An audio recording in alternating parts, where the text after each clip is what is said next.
My name's Michael Carter.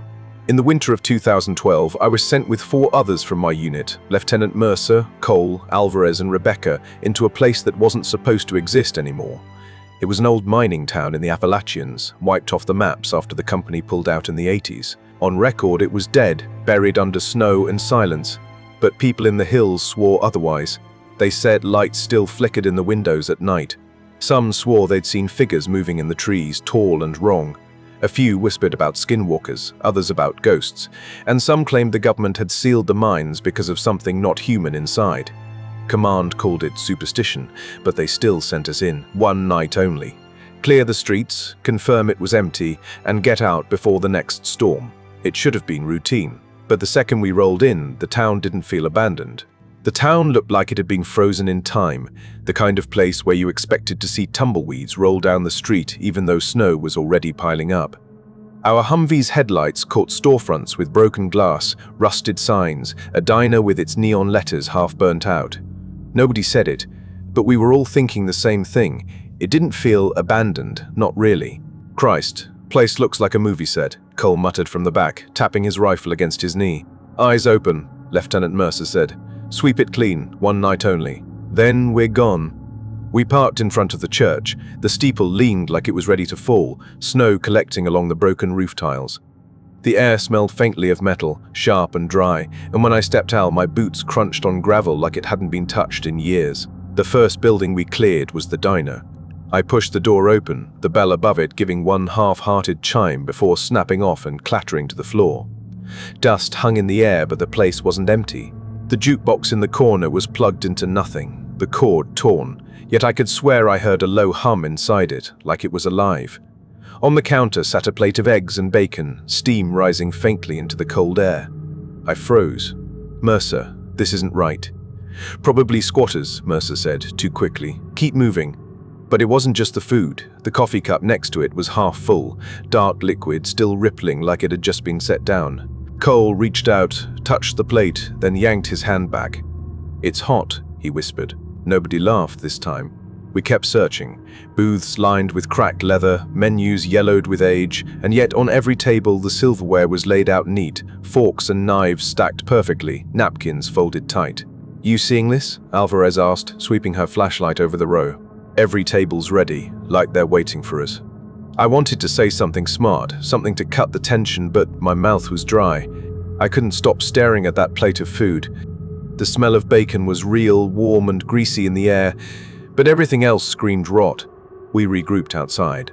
Snow kept falling, light and slow, making the whole street look pale and washed out. Nobody spoke until Rourke kicked at the ground and said, "So what?" Somebody broke in, cooked breakfast, then bailed. No one answered. We set over the church like Mercer ordered. The inside was gutted, pews pushed aside, dust layered thick. But on the altar sat a ring of candles, each one burned halfway down. No wax puddled, no smoke, no matches nearby, just sitting there, waiting. I didn't want to be the one to ask, but the words slipped out. "Who the hell lit these?" Alvarez shook her head. "Maybe squatters again." "Squatters don't leave hot meals and half-burnt candles," I said. Mercer told us to shut it and get some rest, but none of us did.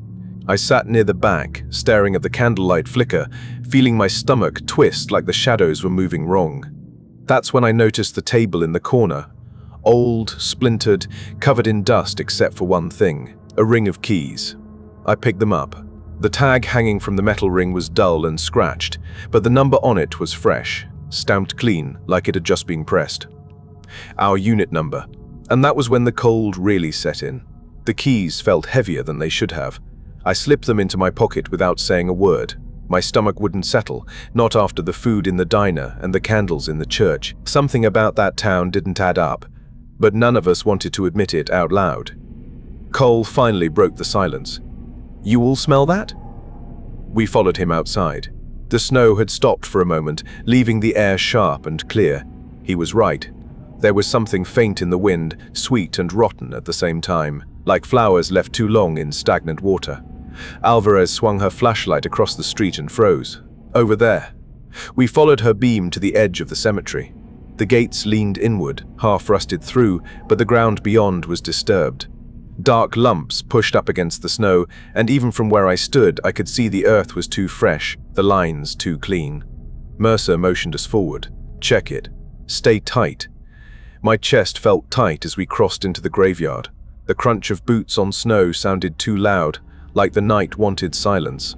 There were 6 of them, fresh mounds of dirt, each marked with a plank of raw wood. The wood was pale, edges splintered, and the names burned into them were black and sharp. Our names. Cole's breath fogged out heavy. No way in hell. Rebecca crouched, touched one of the markers, then jerked her hand back. Her glove came away smeared with something dark. Blood. Mercer's voice cracked for the first time.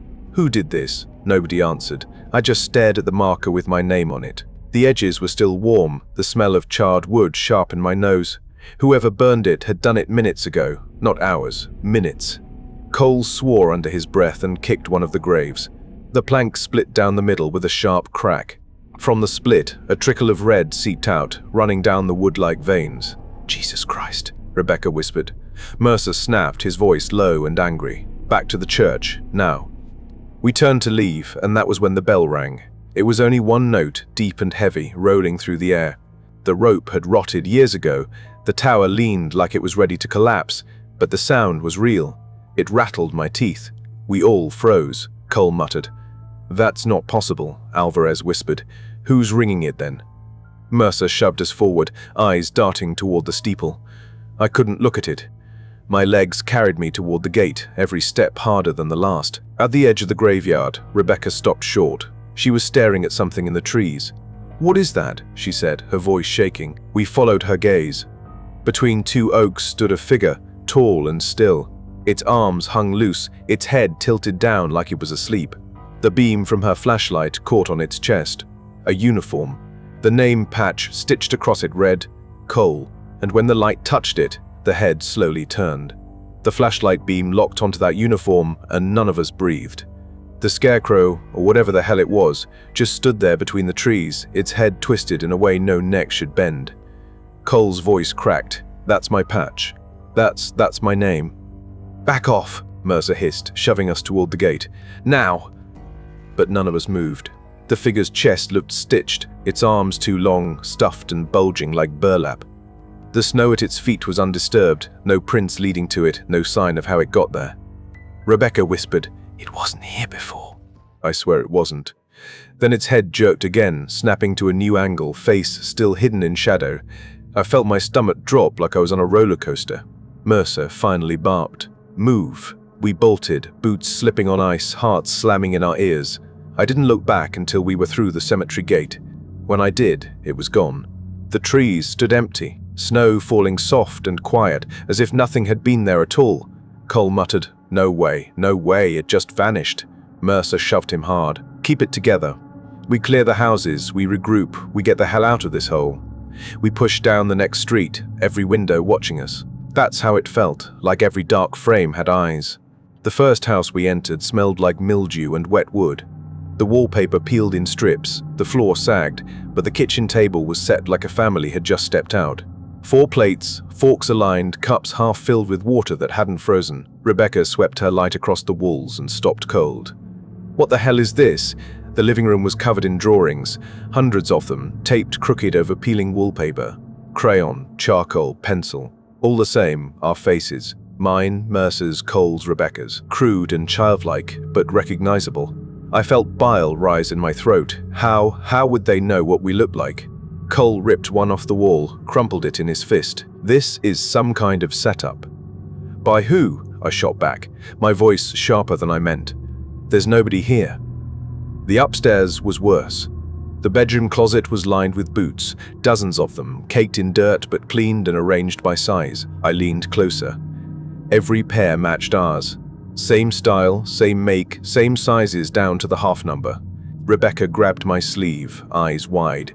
These are ours. They're us. In the corner of the room sat a wooden desk, old and rotting. On the top, still curled and fresh, were wood shavings. A name was carved into the surface, letters uneven and jagged. Mercer's name. He ran a glove over it, and the curl of wood stuck to his hand, warm like it had just been cut.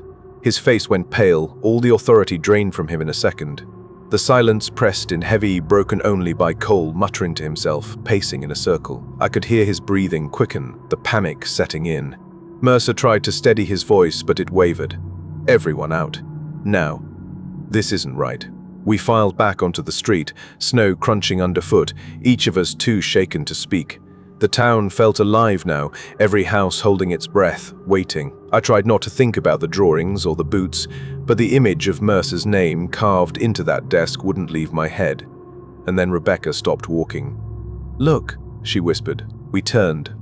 Across the street, the second-floor window of a boarded house was lit from inside, pale yellow spilling through cracks in the wood, and a shadow moved across it. The glow from that upstairs window cut through the storm like it wasn't even snowing. Too warm, too steady, like somebody had just flicked on a lamp. And then that shadow drifted past again, slow and deliberate. Cole whispered, "There's someone up there." Rebecca shook her head hard. "No, there can't be." Mercer motioned us across the street anyway, jaw clenched so tight I thought his teeth might snap. My heart hammered with every step. The boards over the door were old, brittle, and we tore them down in seconds. The smell hit us first, rot, mildew, and something chemical, like burned plastic. We cleared the first floor fast, room by room. Dust thick on everything, furniture collapsed in on itself, no heat, no life. But that yellow glow kept bleeding through the ceiling, and every time I looked up I swore I saw movement between the cracks. We stacked up on the staircase. Mercer raised a hand. On me. The stairs groaned under us as we climbed. Halfway up, I caught Rebecca's eyes in the dark. She looked pale, lips trembling, but she didn't say a word.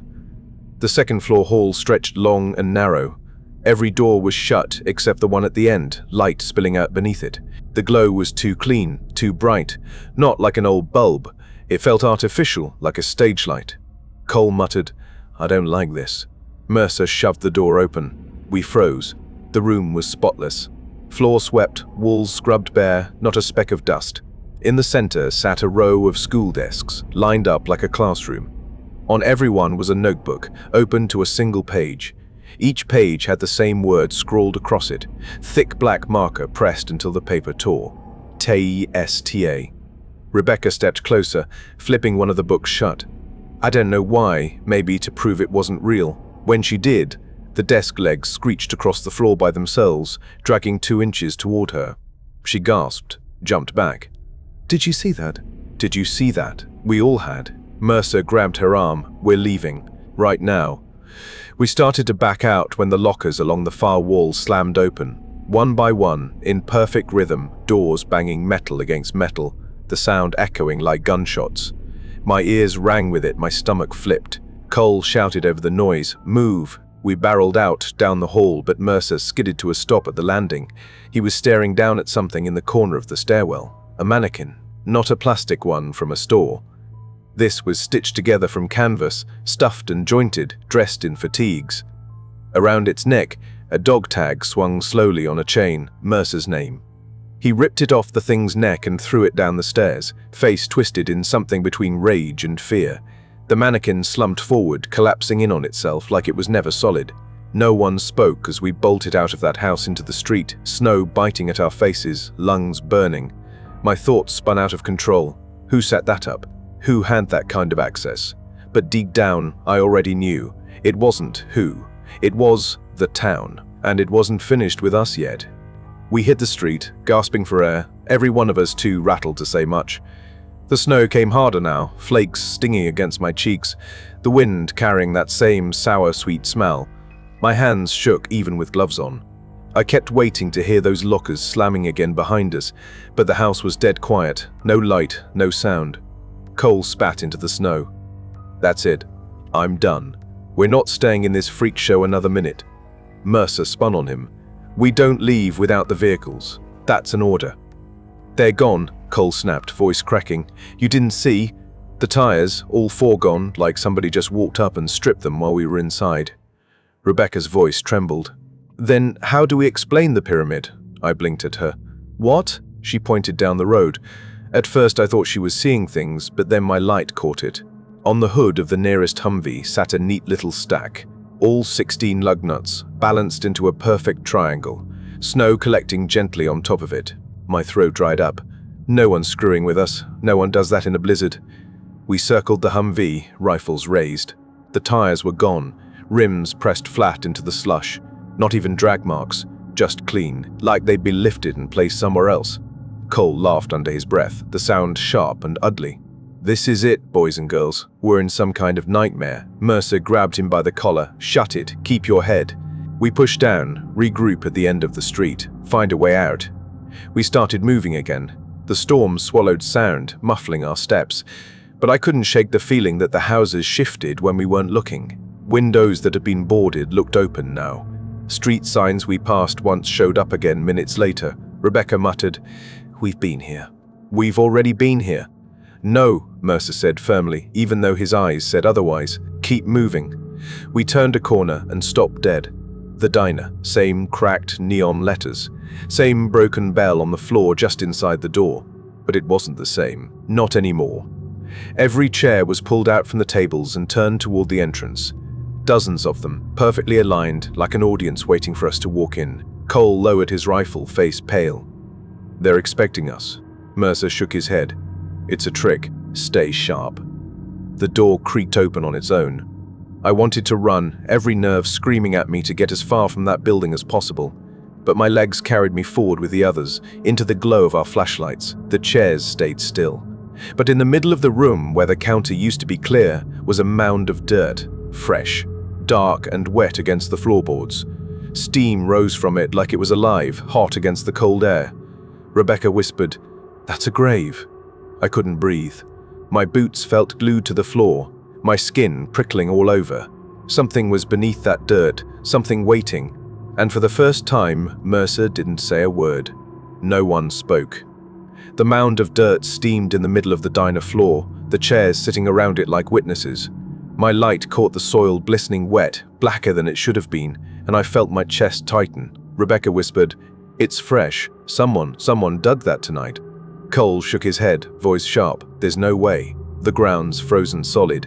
Mercer raised his rifle, his jaw set hard. "Nobody touch it. Back out. Now." But Cole stepped forward anyway, boots creaking against warped boards. He kicked the edge of the mound, dirt scattering across the floor. For a second, nothing happened. Then a dull thud sounded from inside the pile, heavy and muffled, like something knocking from below. We all jumped back. My stomach turned. "Tell me you heard that," I said. We had. The mound shifted, rising just an inch, soil sliding down the sides. A corner of fabric poked through green military issue. My throat went dry. It looked like a jacket sleeve. Cole stumbled back, swearing under his breath. Rebecca's voice cracked. "There's someone in there." Before Mercer could respond, the chairs screeched.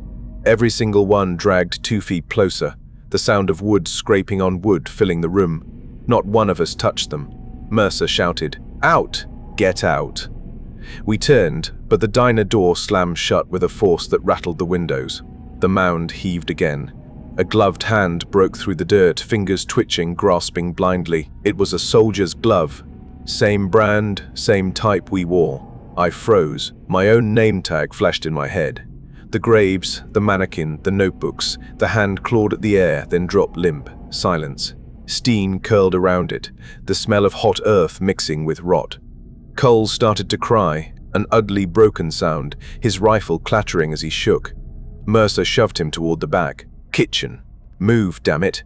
We shoved through the swinging doors, flashlights bouncing over cracked tiles and rusted stoves.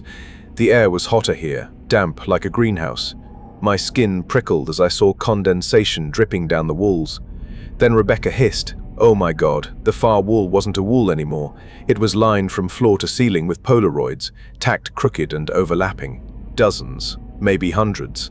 Every one of them showed us, walking into town, clearing the church. Standing in the cemetery. Even inside the diner just minutes ago, rifles raised. The last photo at the center was of us in the kitchen, staring at the wall. The same moment we were in now. Cole staggered forward, ripped it down, but behind it was another same angle, same shot, our faces caught mid-motion. He tore that one too, only for more to appear underneath. Mercer yanked him back. "Stop, don't touch them." I couldn't breathe. My skin crawled, every nerve screaming to run. Then the lights overhead flickered on, bright white, buzzing. Every burner on the stoves clicked, flames roaring to life at once, heat rushing through the room. The Polaroids curled at the edges but didn't burn. They just sat there, watching us. Rebecca grabbed my arm, nails digging into my sleeve. This place is alive.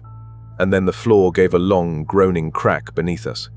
The floor split with a deep crack, dust raining from the ceiling as tiles buckled under our boots.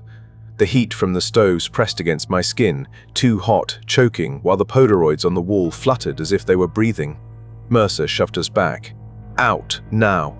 We bolted through the rear door into an alleyway buried in snow. The cold hit like a slap, steam still clinging to our clothes. My chest burned from the sudden drop in temperature, but I didn't care. I just wanted to be out of that building. Cole bent over, hands on his knees, gasping. This town's trying to kill us. You see that? It's playing with us. Rebecca's voice shook. It's not just playing, it's planning. We pushed down the alley, trying to cut back toward the vehicles, but the street wasn't the same anymore. Houses had shifted. Buildings we passed earlier now loomed closer, leaning in like they'd been dragged forward while we weren't looking. I muttered, "This isn't possible," Mercer growled, "Keep moving." But the more we walked, the more the streets circled back on themselves. Spray paint marks Mercer had left earlier glared fresh on walls we hadn't touched tonight. It felt like the whole town was folding around us. Then Rebecca stopped dead, pointing with her light. The second Humvee sat parked at the intersection ahead, headlights on, engine idling. Snow fell against the windshield, melting on contact. For a moment, relief hit me like adrenaline. Maybe we had a way out.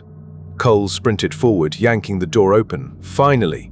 But he froze. The inside of the windshield was fogged, condensation sliding down the glass. And in the fog, words were written backward, clear as day. "Stay ye." Cole stumbled back, nearly dropping his rifle. No, no, no, no. The headlights flickered once, then held steady, bright against the storm. No one was behind the wheel. No tracks in the snow leading to it, just waiting. Mercer's voice dropped low, almost a whisper. "It's bait." My pulse thudded in my ears. Every nerve screamed at me to run, but my legs locked. Then the driver's side door clicked shut on its own, soft and final. Cole lost it, screaming curses, firing 3 rounds into the hood. Sparks burst, metal dented, but the engine kept running, humming like nothing touched it. Rebecca grabbed my arm. "We can't stay out here." Mercer spun us around, pointing to a house on the corner. Its windows glowed warm, light spilling across the snow.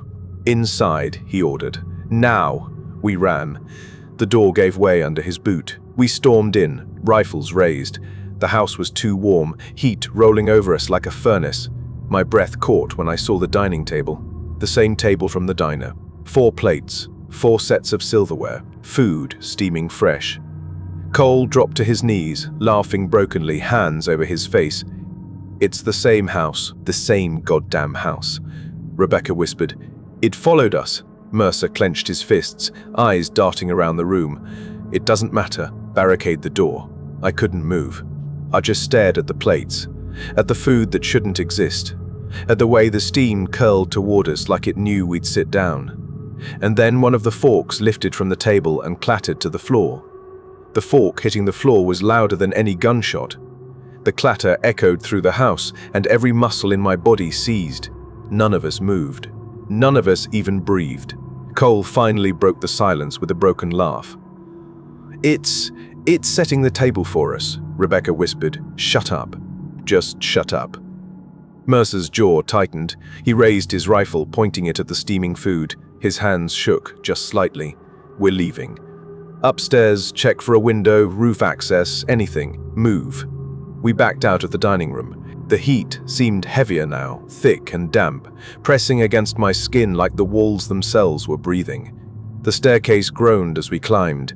Every step felt like it would collapse, but the second floor was solid, too solid. The walls here were clean, scrubbed, no dust at all. My stomach twisted as I realized it looked lived in. Cole pointed at a door at the end of the hall. "There, that's the way out." Mercer kicked it open. We froze. The room wasn't a bedroom, it was a gallery. Photos covered every inch of the walls, taped and nailed over each other. They weren't just of us anymore. Some were decades old, black and white, soldiers in uniforms from wars long past, whole platoons, standing in front of this same street, this same church. Then newer ones, men in fatigues like ours, rifles slung, smiles frozen. All dead now, I was sure. And then, us. Dozens of shots from tonight, entering the cemetery, staring at the scarecrow, standing in front of the mound in the diner, faces twisted in fear, mouths open mid-shout. Shots no one could have taken without standing inches from us. Rebecca pressed her hand to her mouth. No, this can't be real. Cole staggered forward, ripping photos down, but behind each one were more, newer, clearer. He pulled one free and froze. His hands shook as he turned it toward us. It was him, kneeling in the snow, rifle dropped, a blood trail from his mouth. The exact position he was in now. Cole dropped the photo, eyes wide, breath ragged. It's watching us right now. Then the ceiling above us groaned, long, dragging footsteps. Mercer snapped his rifle upward. Attic. It's in the attic. Every step creaked louder, heavier, circling above our heads. My throat closed. My heart felt like it was going to burst through my chest. The light bulbs overhead flickered once, twice, then died. Total dark. Rebecca screamed, and that's when the first hand pushed down through the ceiling plaster. Pale, thin, nails too long. It clawed at the air, pulling itself through. Then another hand, then another. I couldn't move. And the sound that followed wasn't footsteps anymore. It was the attic door unlatching, slow and deliberate. The attic door swung down with a slow groan, the wooden ladder unfolding into the hall. Dust poured over us like ash. I couldn't breathe, couldn't think. My rifle felt useless in my hands. Mercer steadied himself, aimed up the dark opening. "Don't move," he barked, but his voice cracked halfway. Something shifted above, boards creaking under a weight that didn't sound human. Then a head leaned into view, pale skin stretched too tight, eyes black holes that didn't reflect the light. It smiled, wide, too wide. Rebecca screamed again, firing up into the hole. The sound was deafening, plaster and wood exploding across the hall. The figure vanished into the dark, but the footsteps didn't retreat. They multiplied. Dozens. Mercer shouted, "Out! Out now!" We ran, barreling down the stairs. The walls seemed closer, the air hotter, the house squeezing around us. We crashed through the kitchen, chairs scraping by themselves, the mound of dirt split wide open. A helmet sat in the soil, cracked and bloodied. It looked exactly like mine. I didn't stop. We shoved out the back door into the storm, snow slapping our faces. The streets weren't right anymore. Buildings leaned inward, whole blocks rearranged, paths folding back on themselves no matter which way we turned. Cole broke. He sprinted down the street screaming, disappearing into the whiteout. A single gunshot cracked seconds later, then silence. "Keep moving," Mercer shouted, dragging Rebecca and me by the arms. We pushed toward the only thing still standing where it had been, the old mine entrance. The wooden beams sagged, snow piled high at the mouth, but it was there, waiting. Inside it was dead quiet. No storm, no wind, just damp air pressing down. Our lights caught rows of gear stacked neatly against the walls. Boots, rifles, helmets, all tagged with names. "Ours," Rebecca sobbed. "We're already dead." Mercer shook his head, rage in his eyes. "Shut up. It's just. He stopped. At the far end of the tunnel, the rock wall wasn't rock anymore. It was covered in photographs. Hundreds, thousands, plastered together into one massive sheet.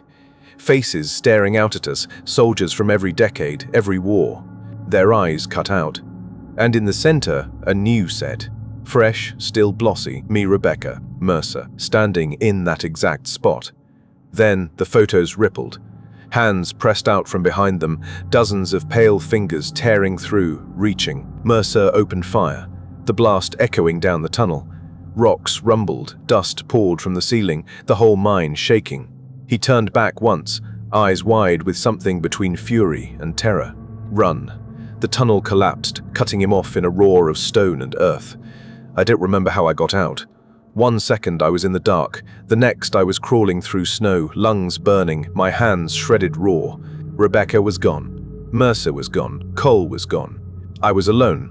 They found me 2 days later, wandering a highway miles from where we'd entered the town, frostbitten, barely coherent. The report said avalanche. said we never even made it to the site. But I know what I saw. I can still feel the heat from the diner food, smell the dirt from those fresh graves, see the photos peeling open with hands reaching through. And last week, I made the mistake of looking at satellite maps. That town isn't on any official chart. It shouldn't exist. But it's there again, clear as day, waiting. So, that's the end of our video. If you made it this far, make sure to hit like and subscribe. It really helps the channel, and it's free. And if you want more terrifying encounters like this one, check out the other videos on screen right now. Thanks for watching, and stay safe out there. See you soon.